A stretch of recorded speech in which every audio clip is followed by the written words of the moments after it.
Então é isso. A gente está se aproximando do nosso congresso. O Congresso Link tem como tema Juntos em Missão.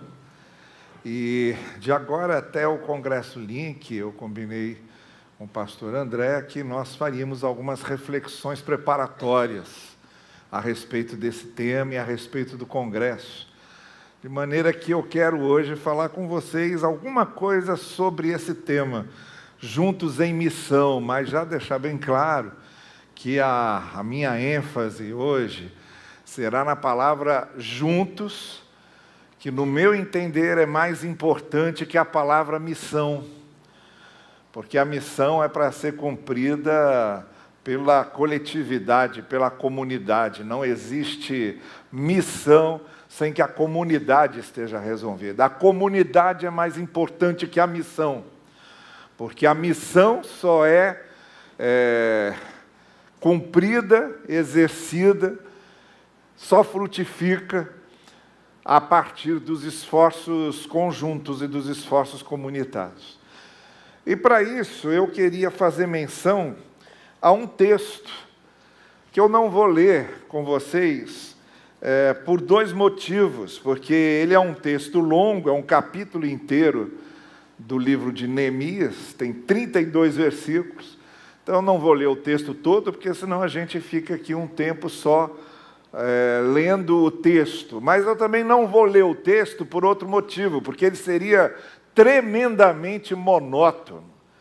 A leitura desse texto, ela se assemelha muito àquelas genealogias que a gente pega nos textos bíblicos e que muitas vezes, quando a gente está lendo a Bíblia, a gente pula e vira a página totalmente desinteressado de ler aquelas genealogias.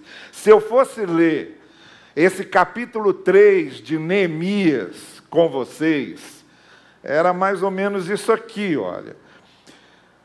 O sumo sacerdote Eliasibe e os seus colegas sacerdotes começaram o seu trabalho e reconstruíram a porta das ovelhas.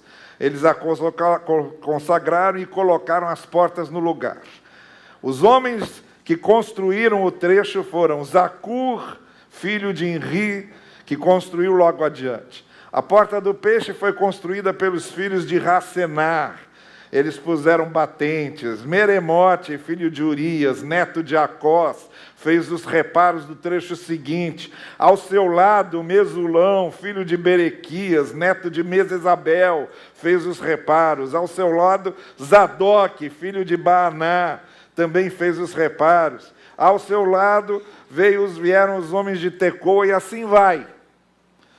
Então, além de ser um capítulo com sugestões muito agradáveis de nomes para os filhos que você quer ter, tá bem? Ela é tremendamente desgastante se a gente ficar lendo aqui o capítulo todo, com esses nomes todos aqui. Serve como uma informação histórica.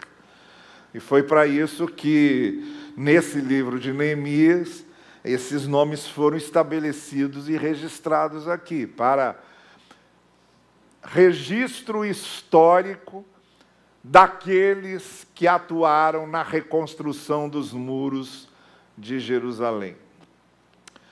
O que é que estava acontecendo? A gente sabe, pela narrativa dessa primeira parte do Antigo Testamento toda, que o povo hebreu, que depois se tornou povo de Israel e povo de Judá, estava cativo na Babilônia, que é atual Iraque. Então, eles estavam no Iraque, que era o reino da Babilônia, e ali ficaram por 7 décadas aproximadamente.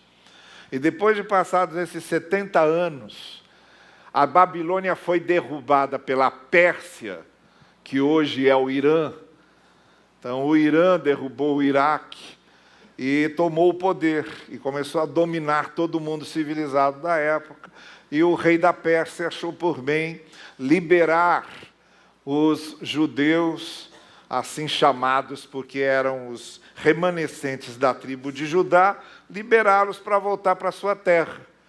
para o Oriente Médio, onde hoje a gente chama de Palestina. Porque ele era bonzinho? Porque Ciro era bonzinho? Não, não é porque era bonzinho, é porque era do interesse da Pérsia ter ali um povo que fosse aliado deles naquela região, a partir do momento em que eles agora estavam expandindo o seu poder. Então, o povo judeu volta para a Palestina e tem que reconstruir tudo, porque Nabucodonosor, rei da Babilônia, tinha destruído tudo, inclusive o templo e a cidade de Jerusalém. O que o livro de Neemias vai contar é porque é que Jerusalém precisava ser reconstruída como referência de cidade, porque é que o templo precisava ser reconstruído como referência da religião judaica, e vai contar ali como é que se deu todo esse processo. E é aqui que entra esse capítulo 3. Com essa série de nomes, com essa menção dessas pessoas todas, e é aqui, a partir desse capítulo 3, que entra o que eu quero falar com vocês hoje. Que estarmos juntos é mais importante do que a missão. Porque a missão só é cumprida se nós estamos juntos. Eu já tenho repetido aqui várias vezes e vou repetir mais uma vez. Igreja é básica e fundamentalmente, acima de tudo, ela é comunhão. E é a partir da comunhão da igreja que as coisas acontecem. Então, quando me perguntam qual é a missão da igreja, o pastor André falou hoje de manhã, a missão da igreja é variada, múltipla, plural. Tudo é missão da igreja. Mas eu diria que a principal missão da igreja, para que esse leque aberto de possibilidades de missão da igreja se realize, a grande missão da igreja é manter a sua unidade. A grande missão da igreja é manter a comunhão. Então, a grande missão principal da igreja, o que faz a identidade da igreja é a comunhão. Nesse último encontro que tivemos das conversas pastorais aqui no Rio de Janeiro, lá na igreja Betânia, do pastor Kenner Terra, que inclusive estará participando com a gente nesse fim de semana da Link, alguém lá fez uma pergunta para mim, dizendo o que acontece quando uma igreja não há laços, as pessoas não estão juntas, as pessoas não têm comunhão. Aí eu respondi, não tem igreja. Não tem nada mais anti-igreja. O anti-igreja é não haver comunhão, porque não é a igreja. A partir da sua própria palavra, eclesia, que vem de assembleia, que é um ajuntamento de pessoas. Então, se você tem um ajuntamento de pessoas que não se entendem, se você tem um ajuntamento de pessoas que não se interligam, se você tem um ajuntamento de pessoas que não se conectam, para usar uma palavra da moda, você não tem igreja. Não é igreja. Porque a igreja é a comunhão. A igreja não é o seu CNPJ, a igreja não é a pessoa jurídica. Assim como o casamento não é o papel assinado. O que faz o casamento não é o papel assinado. O casamento não é a instituição, o casamento é o relacionamento. Então, quando a gente diz, meu casamento vai bem, a gente só diz isso porque a gente está dizendo, o meu relacionamento vai bem. Quando a gente diz, o meu casamento vai mal, o que a gente está dizendo é, o meu relacionamento vai mal. Quando a gente pensa em casamento, não pensa na instituição. Ninguém quer salvar a instituição. Um casal que procura aconselhamento conjugal não quer salvar a instituição. Não quer salvar o papel. Não quer salvar o documento do cartório. Quer salvar o relacionamento. Quer se relacionar bem, quer que o relacionamento seja bom. Senão não tem casamento. A mesma coisa igreja. Quando a gente fala somos igreja, a gente não está dizendo que é uma pessoa jurídica. Não é isso que importa. Não está se referindo ao documento da organização da igreja registrado na ata tal. Não está se referindo à CNPJ da igreja, está se referindo às pessoas. Então, quando a gente diz, a minha igreja vai bem, a gente está dizendo, a comunhão da igreja vai bem. Ou, ao contrário, a minha igreja vai mal, a gente está dizendo, a comunhão da igreja não está legal. Porque a igreja é a comunhão. Por isso, então, quando a gente se prepara para essa link, que tem como tema juntos em missão, juntos aí é a palavra mais importante, não porque vem em primeiro lugar, ela vem em primeiro lugar porque é de fato a palavra mais importante. Sem estarmos juntos, não há missão. Não tem cumprimento de missão, não se realiza a missão. Porque para a realização da missão é preciso a comunidade. A missão não é de um. Até mesmo quando Jesus Cristo, no capítulo 16, diz para Pedro, eu vou te dar as chaves do reino. O que você abrir na terra será aberto nos céus, o que você fechar na terra será fechado nos céus. E a gente deixa o capítulo 16 pensando que Jesus está dando essa missão para um homem. Quando você chega no capítulo 18, Jesus está falando da comunhão, da necessidade de nos perdoarmos uns aos outros, da necessidade de mantermos a comunhão, e aí ele volta àquela palavra que ele disse a Pedro, e agora, 2 capítulos depois, em Mateus, ele diz a mesma coisa, só que usando a segunda pessoa do plural. Eu vos darei as chaves do reino, eu darei a vocês as chaves do reino. O que vocês abrirem na terra, abre no céu. O que vocês fecharem na terra, fecha no céu. Que foi outra maneira de Jesus Cristo dizer, olha, cuidado com o que vocês fazem, porque vocês são o meu corpo aqui, como Paulo vai dizer depois. Vocês são o meu corpo aqui. Dependendo do testemunho de vocês, e dependendo do que vocês fizerem, vocês podem ajudar pessoas a chegar a mim ou podem atrapalhar. Porque vocês são o meu corpo aqui. Então a missão não é de uma pessoa, a missão não é de Pedro. A missão é dos apóstolos, a missão é do todo, a missão é do grupo, a missão é da comunidade, a missão é do coletivo. E aí a gente então chega nesse capítulo 3 de Neemias, em que você vê o coletivo participando da construção ou da reconstrução da cidade, e muito especialmente da reconstrução dos muros, que era o grande símbolo de segurança da cidade. Não tinha cidade sem muros.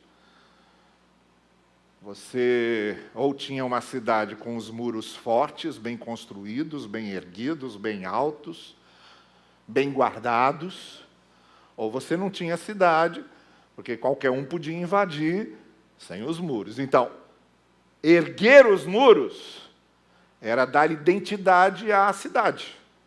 Era dizer, essa cidade pode funcionar autônoma, independente, sem que ninguém a ameace, porque nós temos os nossos muros. Então, a reconstrução dos muros era importantíssima, porque ele ia definir o território da cidade, a segurança da cidade, a dimensão da cidade. E aí vem, então, esse capítulo 3, falando de todo mundo que participou dessa reconstrução importantíssima daqueles muros. Missão. Missão dada a Neemias, missão também dada a Esdras, mas, principalmente, missão dada ao povo.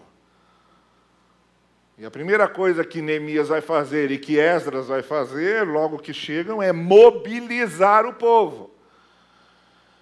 Então precisamos estar juntos, porque igreja é comunhão, igreja é corpo, e não há missão sem o corpo, não há missão sem a comunhão. Só há missão, a missão só é cumprida Nós só realizamos a missão se estivermos juntos.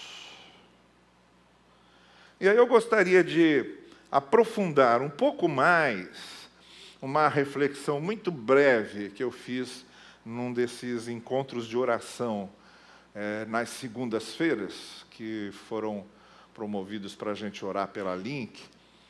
E num deles em que eu participei, eu estava falando justamente sobre essas caracterizações de estarmos juntos.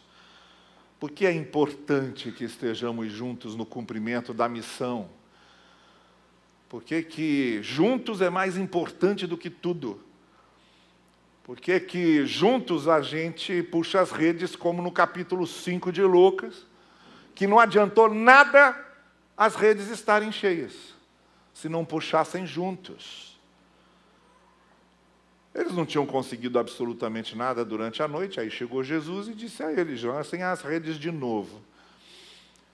E aí houve aquela expressão de fé, de confiança, lançaram as redes de novo. E aí veio o milagre das redes cheias, dos peixes lotando as redes. E aí Pedro começa a puxar a rede sozinho, e o texto diz que a rede começou a se romper. Porque rede não é para puxar sozinho. Aí Pedro chama os seus colegas, os seus amigos, seus companheiros de pescaria, para puxarem as redes com ele. Aí eles vão e juntos eles pescam e puxam as redes. Agora vocês vejam. Depois de tudo o que aconteceu, depois de tudo o que tinha sido feito, se não puxassem as redes juntos, os peixes se perderiam. Nada daquilo ia ter valido. O mais importante do que aconteceu em Lucas 5 não foi Jesus ter multiplicado os peixes, ou ter enchido as redes de peixes. O mais importante naquela hora que aconteceu foi resolver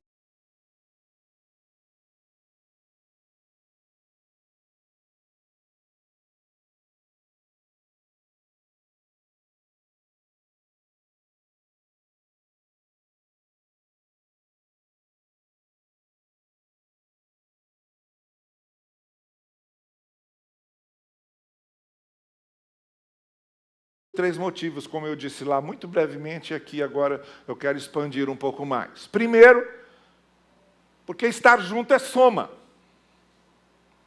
Aí você pega o capítulo 3 de Neemias e você vê que é um capítulo encorpado de nomes. Cheio de nomes. Repleto de nomes. Lotado de nomes. É nome, nome, nome, nome, nome, nome, nome. Como se fosse um grande exército. Era o exército de Neemias, todo mundo trabalhando junto. E aqui, o que você pega nesse capítulo, o capítulo inteiro cheio de nome, é soma. Está cheio mesmo, está cheio, está transbordando de nome, porque juntou os nomes e botou tudo num capítulo, tudo num trecho. Só que o que aconteceu lá foi juntar todo mundo e botar junto, trabalhando. Para dar esse aspecto de soma. Para a coisa acontecer na soma. Quando chamaram Jesus Cristo de Beelzebu, seria uma coisa mais ou menos semelhante a um enviado de Satanás, Jesus usou uma lógica muito prática. Ele disse: eu estou aqui expulsando Satanás e eu sou enviado de Satanás? Não estou entendendo vocês. Nem o reino de Satanás sobreexiste se ele estiver dividido. Como é que eu vou dividir a coisa? Até o inimigo precisa estar junto, até o diabo, para fazer a obra dele, ele tem que estar com os seus asseclas unidos. Na divisão a gente perde força. Na divisão a gente perde potência. Na divisão a gente perde poder. Na divisão a gente perde impulso. Então, realmente, é um capítulo cheio de nomes, e de nomes juntos, de nomes somados, porque estar junto é soma. É como a coisa acontece, estar junto é soma. Por isso que na guerra que o povo hebreu, durante o estabelecimento dos juízes, fez contra os midianitas, Deus pegou 300, tinha 22 mil. Aí Deus foi botando uns critérios, foi filtrando, chegou em 300 que Gideão ficou apavorado, disse, meu Deus, eu tinha 22 mil, e Deus me deixa com 300. Aí ele, deixa estar. Aí foram para o acampamento dos midianitas, e a orientação é que eles começassem a gritarem juntos, que era para dar a impressão de que era um grande exército.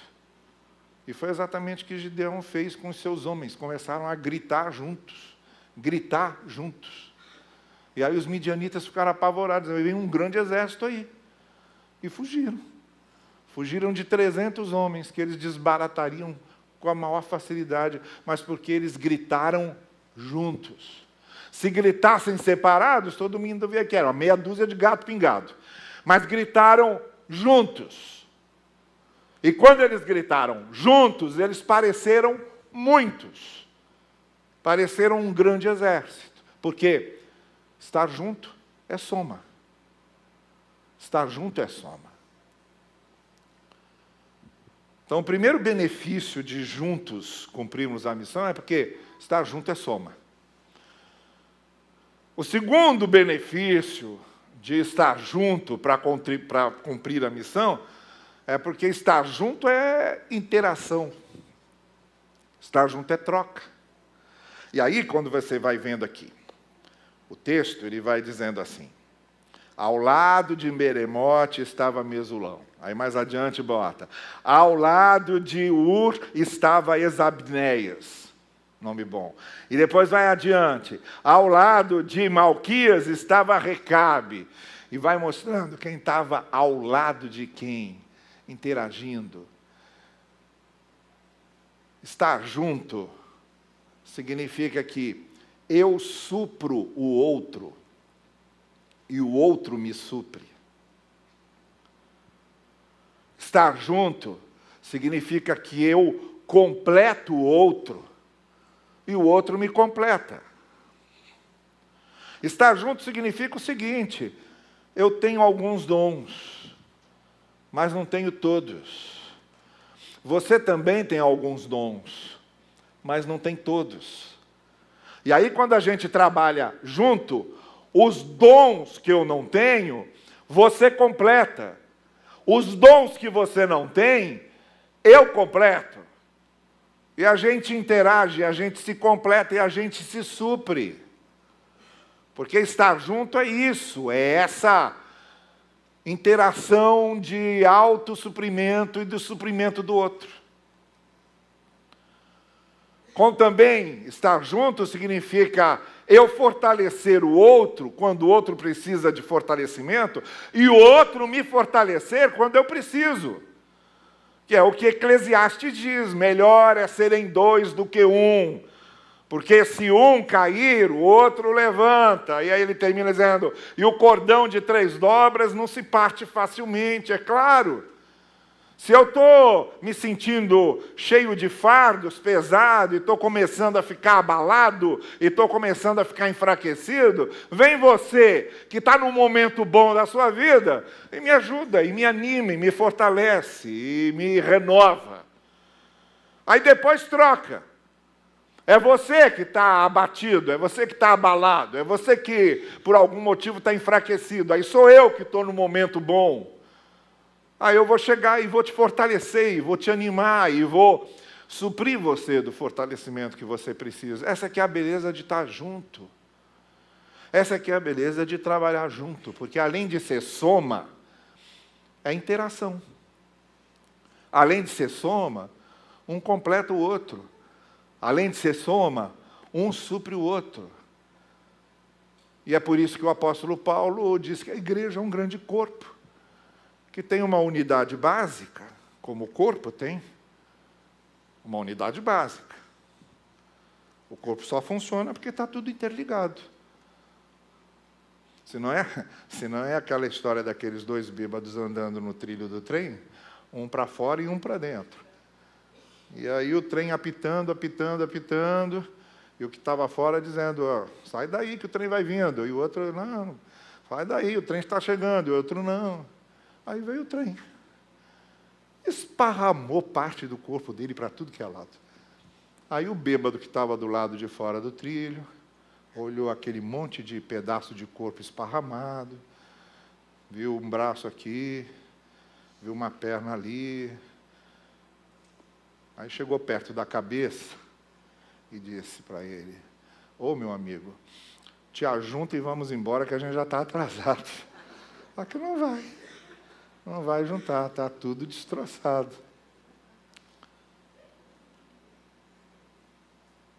Há uma unidade básica no corpo que faz com que o corpo trabalhe. Se não tivesse essa unidade, corpo esquartejado não trabalha. Mas, diz o apóstolo Paulo, para além dessa unidade, tem também a diversidade. Cada membro do corpo, cada órgão do corpo, com uma função. E é por isso que o corpo também funciona. Porque não é tudo fígado, e não é tudo rins, e não é tudo coração, e não é tudo pulmões. Há essa diversificação de funções que faz com que esse corpo interligado e diverso possa trabalhar junto. É por isso que o apóstolo Paulo faz essa comparação com o corpo de Cristo. Ele diz, olha, nós somos o corpo de Cristo. Nós temos essa unidade, todos nós somos de Cristo, todos nós temos o mesmo Pai Celestial, todos nós temos a mesma experiência de fé, todos nós somos batizados em nome de Jesus, todos nós temos a mesma esperança, mas somos diferentes porque temos funções diferentes. E cada um cumprindo sua função, e cada um cumprindo o seu dom. É corpo, mas principalmente é corpo de Cristo. Principalmente é corpo de Cristo, porque Cristo não é mais uma presença física nesse mundo. Nós é que somos a presença física de Jesus no mundo. É principalmente por isso que Paulo chama a igreja de corpo de Cristo. Ele está dizendo, Cristo não é mais um corpo aqui. Vocês é que são o corpo de Cristo. Na unidade e na diversidade. Então, estar juntos e juntos cumprir a missão significa que um vai suprindo o outro. A gente sozinho está só. Caminhar só é caminhar só. E por fim, estar junto é somar forças, estar junto é interação, suprir um ao outro, completar um ao outro. Mas se a gente pega esse capítulo 3 de Neemias e olha, a gente vai ver que além desses nomes estarem ali somando, e além desses nomes, cada um está numa porta, cada um está fazendo um trabalho, e cada um está lá cumprindo um determinado objetivo específico, a gente pega esse capítulo e vê de que maneira esse povo junto aqui impactou as pessoas que moravam em volta, principalmente os inimigos que não queriam que eles voltassem para a terra e que tentaram impedir de todo jeito.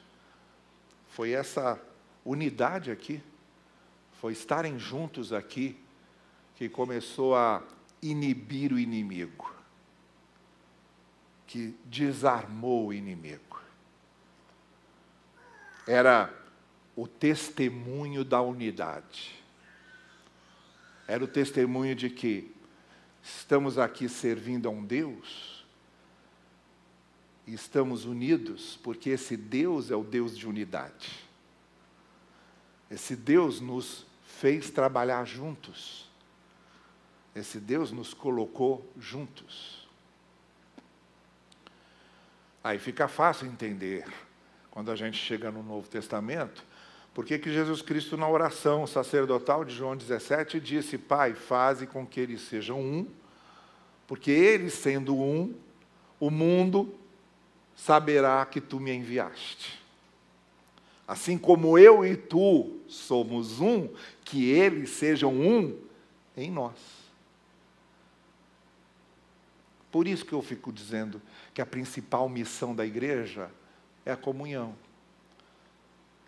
O mundo só reconhece que Jesus foi enviado por Deus por causa da nossa comunhão e de estarmos juntos. O que significa que estar junto é a melhor evangelização que podemos fazer do mundo. Estar junto é o melhor testemunho de que Jesus foi mandado por Deus. Estar junto é testemunhar com poder do amor de Deus, da graça de Deus e da vinda de Jesus por nós. Então, estar junto tem essa função missionária. Estar junto tem essa função proclamatória. Estar junto tem essa função de testemunho. Nós testemunhamos ao mundo que Jesus foi enviado por Deus quando temos comunhão e quando estamos juntos, e quando trabalhamos juntos, e quando cumprimos a missão juntos. É uma questão de impacto, é uma questão de testemunho, é uma questão de mostrar quem é Deus. Esse Deus, que depois a fé cristã chamou de Trindade, esse relacionamento do Pai, do Filho e do Espírito Santo, que não tem nome no Novo Testamento. Não tem nome, ninguém sabia nomear isso. E depois levou cerca de 300, 400 anos para fecharem a doutrina da Trindade, para dar um nome para isso aí. Aí chamaram de Trindade. Tinha outros que chamavam de união hipostática. Tinha outros que chamavam de teântropo. Deus e homem juntos, Jesus Cristo, o Pai e o Filho juntos. Bom, foram dando vários nomes para essa relação unida do Pai, do Filho e do Espírito Santo, até que chegaram lá à conclusão: vamos chamar de Trindade. Chamaram de Trindade, mas não importa o nome. O que menos importa aqui é a doutrina. O que importa é a imagem. A imagem fala muito alto. É a imagem que fala alto. Não é a doutrina. Você sabe como é que é isso em propaganda. Você faz um texto enorme ou bota lá um desenho. O que é que vai falar mais alto e o que é que vão gravar com mais facilidade? Então, não adianta a doutrina. O que é Trindade? Ninguém explica. O que importa é a imagem. Qual é a imagem? A imagem é Deus Pai, Deus Filho e Deus Espírito Santo atuando juntos. É com essa imagem que Paulo abre o primeiro capítulo de Efésios. A carta aos Efésios é aberta com essa imagem que Paulo diz: a nossa salvação foi trabalhada pelo Pai, pelo Filho e pelo Espírito Santo. O Pai planejando tudo, o Filho executando e o Espírito Santo carimbando tudo isso e fazendo com que pertencêssemos a Ele. É uma operação conjunta. É uma operação juntos. Bem, essa é a imagem. Então, quando nós trabalhamos juntos, nós estamos mostrando a imagem de Deus. A imagem de Deus é essa do trabalho conjunto, da unidade, da união do Pai, do Filho e do Espírito Santo. Essa imagem, a igreja é que mostra quando trabalha junto. Então, trabalhar juntos é uma questão de soma, é uma questão de interação e é uma questão de testemunho.